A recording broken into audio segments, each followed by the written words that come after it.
आप देख रहे हैं छत्तीसगढ़ अपडेट। सभी साथियों को नमस्कार।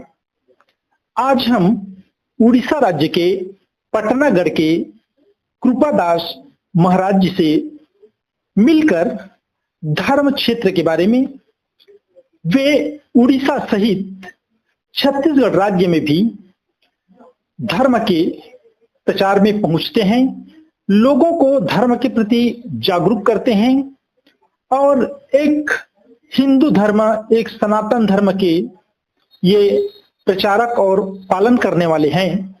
तो आइए हम गुरुजी से मिलकर ये जानने का प्रयास करते हैं कि वे कब से इस क्षेत्र में आए, किसके सानिध्य में आए। आप सभी को इन चीजों से रूबरू कराते हैं। जी गुरुजी प्रणाम। अलेख ब्रह्मो हिमालय, विश्व का कल्याण हो महाब्रह्म हिमालय, विश्व में धर्म की स्थापना हो महाब्रह्म हिमालय, जन जगत के कल्याण हो महाब्रह्म हिमालय। एक महिमा। जी गुरुजी, आप प्रॉपर अभी रहने वाले कहाँ से हैं? पाटनागढ़, बलांगीर जिला पाटनागढ़ पर रहते हैं, आश्रम है।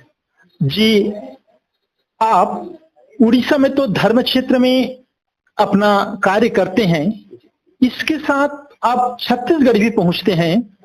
तो हम जानने का ये प्रयास करेंगे कि आप इस धर्म क्षेत्र में कितने वर्ष की उम्र में आए और किसके सानिध्य में आप इस क्षेत्र में आए।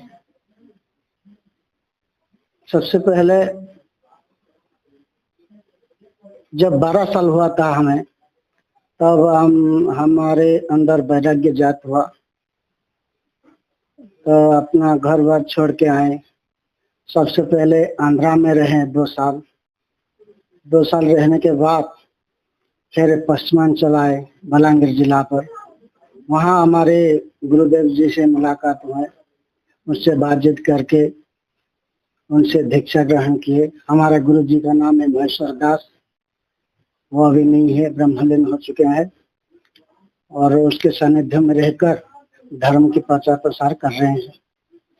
जी, आज के समय में हम देखें, वर्तमान समय में तो खासकर देखते हैं लोग एक अनैतिक क्लिक करते हैं या नशा के गर्त में जा रहे हैं या कहीं पे लूट, रेप, मर्डर जैसी वारदातें देखने को मिलती है, जिसमें बहुत कम उम्र के युवाओं को हम देखते हैं कि एक दिशाहीन हो रहे हैं, एक गलत दिशा में जा रहे हैं।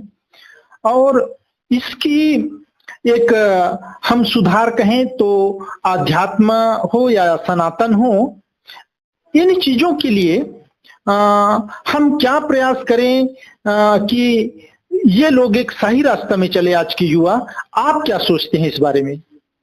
सबसे पहले तो उन लोगों को सही दिशा नहीं मिल पा रहा है, और माता पिताओं को भी कुछ भूल रहता है। अब मान लो जब बच्चा रुष्ट हो जाता है, उसको मनाने के बदले में उसको नाना प्रकार कथा कहते रहते हैं, चलो ये कर लो, चलो वो कर लो। उसको सुधारने के लिए अच्छा विचार देना चाहिए उन लोग, माता पिताओं को। सब भावना, सब बात बोलना चाहिए, सही बात बोलना चाहिए बच्चे लोग को। किस प्रकार वो उन्नत सत्य के और चल बसे, उस प्रकार के रास्ता दिखना चाहिए। और उन लोगों को सही मार्ग नहीं, दिशा नहीं मिल रहा है, इसलिए वो लोग सब बिगड़ जाते हैं। इसीलिए हम उड़ीसा से छत्तीसगढ़ आए।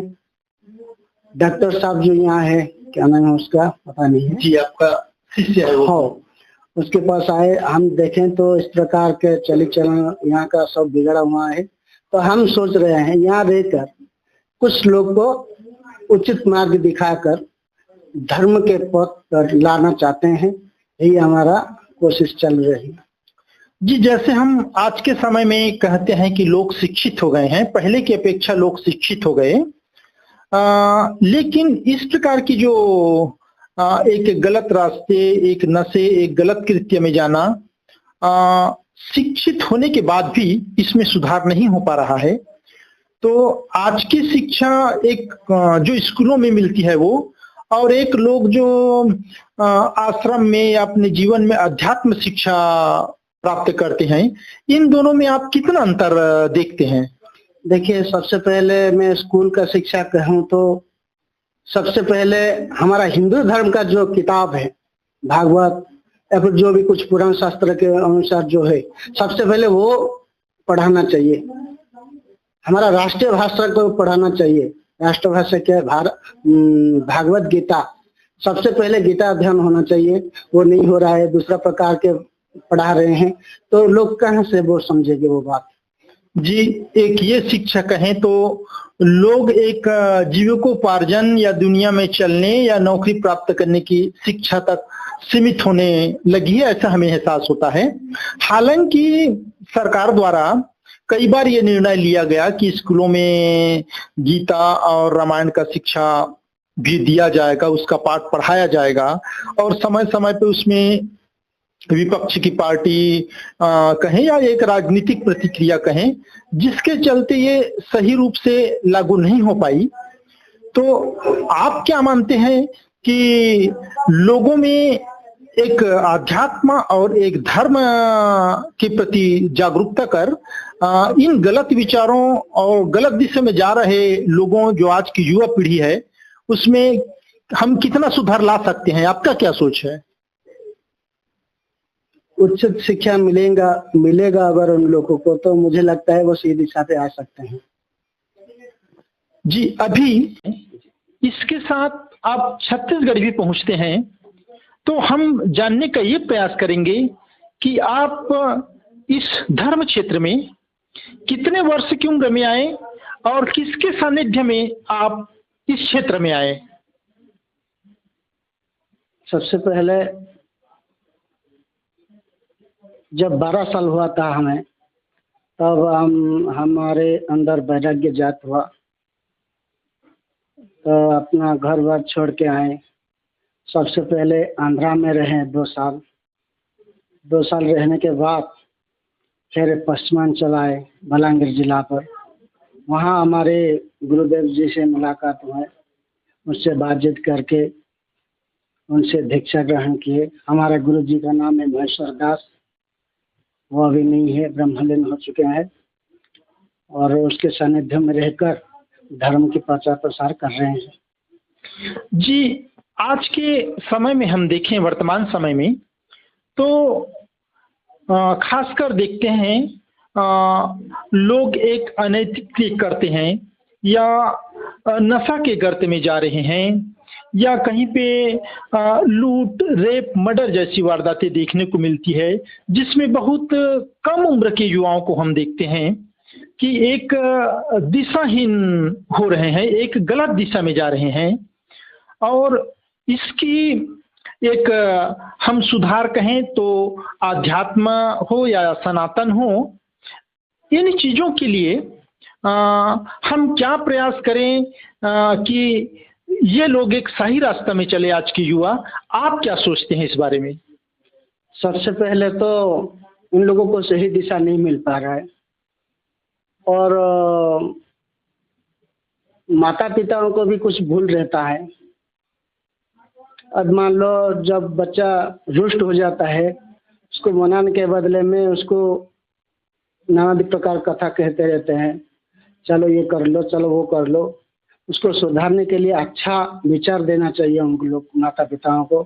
सब भावना, सब बात बोलना चाहिए, सही बात बोलना चाहिए बच्चे लोग को, किस प्रकार वो उन्नत सत्य के और चल बसे, उस प्रकार के रास्ता दिखना चाहिए।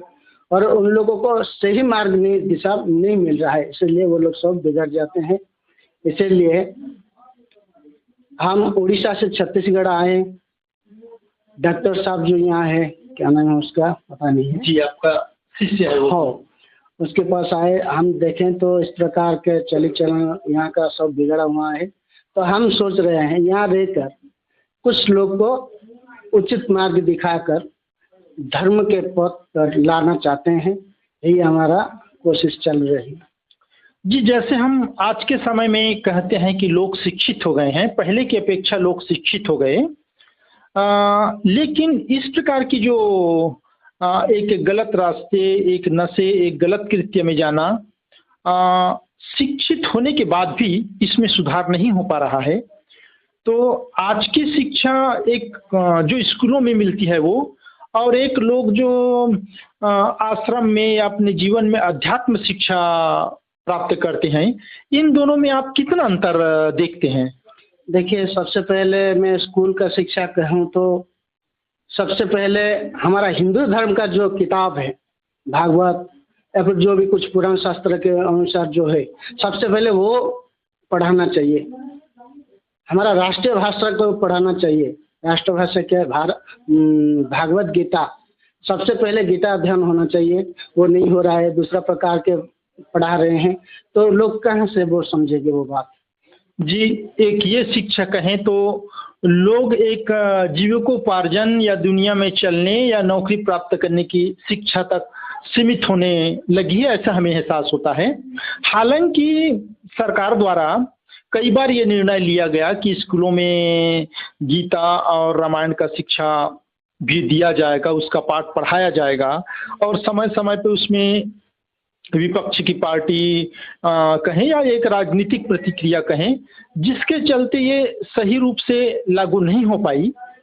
तो आप क्या मानते हैं कि लोगों में एक आध्यात्म और एक धर्म के प्रति जागरूकता कर इन गलत विचारों और गलत दिशा में जा रहे लोगों, जो आज की युवा पीढ़ी है, उसमें हम कितना सुधार ला सकते हैं? आपका क्या सोच है? उचित शिक्षा मिलेगा अगर उन लोगों को, तो मुझे लगता है वो सही दिशा पे आ सकते हैं। जी, अभी हम वर्तमान की बात कहें, आपने इस धार्मिक क्षेत्र, इस सनातन धर्म में अपना जीवन निछावर कर रहे हैं, तो अभी आपका इस धर्म के क्षेत्र में सबसे बड़ा आयोजन क्या है और कहाँ है? अभी हमारा धर्म क्षेत्र रहते हैं, बोले तो हम पटनागढ़ में रहते हैं। वहाँ हमारा गुरु जी का आश्रम है, वहाँ पर रहकर उस धर्म प्रचार करते हैं पटनागढ़ के अंचल में। और अभी छत्तीसगढ़ में आया हूँ। अगर कुछ सहायता मिले, सबसे पहले तो रहने के लिए स्थान चाहिए, रहेंगे, फिर धर्म के प्रचार प्रसार करके सुधार लाने के लिए कोशिश करेंगे हम। तो अभी उड़ीसा में धर्म का जो अभी एक सम्मेलन है, क्या है और कितने दिनों का है? कितना बड़ा कार्यक्रम है पटनागढ़ में? पटनागढ़ में 1 दिन का कार्यक्रम है और श्रावण पूर्णिमा मानते हैं। वहाँ समस्त जगत भगत या फिर भगत लोग भी आते हैं, बहुत भीड़ होता है। वहाँ एक यज्ञ होता है, ब्रह्मोपासक है, रात भर भजन कीर्तन चलता रहता है और कुछ सत्संग भी होता है। उपयुक्त लोगों को शिक्षा देते हैं। इस प्रकार होके 1 दिन में उपासक है, रात भर भजन कीर्तन चलता रहता है और कुछ सत्संग भी होता है। उपयुक्त लोगों को शिक्षा देते हैं। इस प्रकार होके 1 दिन में सुबह में पुनः डालकर प्रभु जी के। वहाँ इस कार्यक्रम में लगभग कितने लोगों की या कितनी संख्या में भीड़ लगती है, और क्या अभी आप उस आयोजन में फिर उड़ीसा पहुंचेंगे? हाँ, उड़ीसा भी पहुंचेंगे। उस आयोजन में कम से कम 2-3 हजार लोग आते हैं, भक्तजन आते रहते हैं। उनके लिए खाने पीने का व्यवस्था होता है और रहने के लिए भी सब सुविधाएं, सब आते जाते हैं। उस प्रकार होता है श्रावण के लिए। आपके पटनागढ़ आश्रम लगभग कितने एरिया में होगा? 1 एकड़ की जमीन है। अच्छा, तो वहाँ जो लोग पहुँचते हैं, श्रद्धालु पहुँचते हैं, उनके रहने बसने सभी की सुविधा है वहाँ? थोड़ा बहुत सुविधा है। अच्छा। और पटनागढ़ महाराज को भी निवेदन किए हैं कुछ व्यवस्था करने के लिए जी, वो करेंगे बोल रहे थे। आप लोगों की इस प्रकार की जो धर्म के आयोजन होता है, तो अगर हम उड़ीसा की बात करें तो वहाँ के जो एक जनप्रतिनिधि होते हैं, चाहे हम एक पंचायत मेंबर से लेके विधायक सांसद तक की बात करें, तो उनसे कभी क्या इन चीजों के लिए आप लोगों को कुछ सहयोग प्राप्त होता है या एक सहयोग करते हैं कार्यक्रम में? जी, बहुत सहयोग मिलता है। अंचल के सारे लोग, सारे भक्तजनों आके मिलजुल के सब काम करते हैं और प्रभु का सानिध्य प्राप्त करते हैं। जी, आखिरी में ये चाहूंगा कि आज के जो युवा है, आज के जो लोग हैं, बोलते हैं कि आने वाली जो युवा पीढ़ी ही हमारा देश का भविष्य है। तो आज के जो युवा एक छोटी छोटी बातों पर आप देखे होंगे, माँ बाप की बातों पर कई लोग आत्महत्या कर लेते हैं, कई लोग गलत दिशा में चल लेते हैं, कई लोग नशा के गर्त में डूब जाते हैं। तो एक अच्छी रास्ता, एक अच्छा पहल, एक अच्छा नागरिक, एक देश के साथ साथ उनके परिवार और समाज के लिए एक अच्छा युवा बने। तो आज के युवाओं को आप क्या संदेश देना चाहेंगे? सबसे पहले मैं ये संदेश देना चाहता हूँ युवा पीढ़ियों को, सबसे पहले माता पिता का सेवा करना चाहिए और उनके जो बोलते हैं उनके बातों का सिर पर लेकर उनके बातों का आदर करना चाहिए। जो माता पिता दिशा दिखाएंगे उसके चलने पर, उसके बताए हुए रास्ते पर चलना चाहिए। तो मुझे लगता है ऐसे अगर हर कोई युवा पीढ़ी मानेंगे तो मुझे लगता है सही दिशा में आ जाएंगे। ये थे हमारे उड़ीसा राज्य के पटनागढ़ के कृपादास महाराज जी, जो एक सनातन, एक धर्म के क्षेत्र में उड़ीसा सहित छत्तीसगढ़ में पहुंचकर एक धार्मिक आयोजन कहें, एक सनातन संस्कृति कहें, लोगों के बीच पहुंचकर एक अच्छा रास्ता में चलने, जीवन को एक अच्छी दिशा देने में हमेशा प्रयासरत रहते हैं। और अभी वे जो उनका एक बड़ा आयोजन है वहां वे उड़ीसा पहुंचेंगे, जिसके बाद वो फिर से छत्तीसगढ़ आएंगे और छत्तीसगढ़ में भी वे अपने लगातार इस प्रकार धर्म के क्षेत्र में उनको जो कार्य करना है वे लगातार प्रयासरत रहेंगे। छत्तीसगढ़ अपडेट में आज के लिए बस इतना ही। फिर एक नई वीडियो के साथ होगी आपसे मुलाकात। तब तक के लिए सभी को नमस्कार। जय छत्तीसगढ़, जय भारत।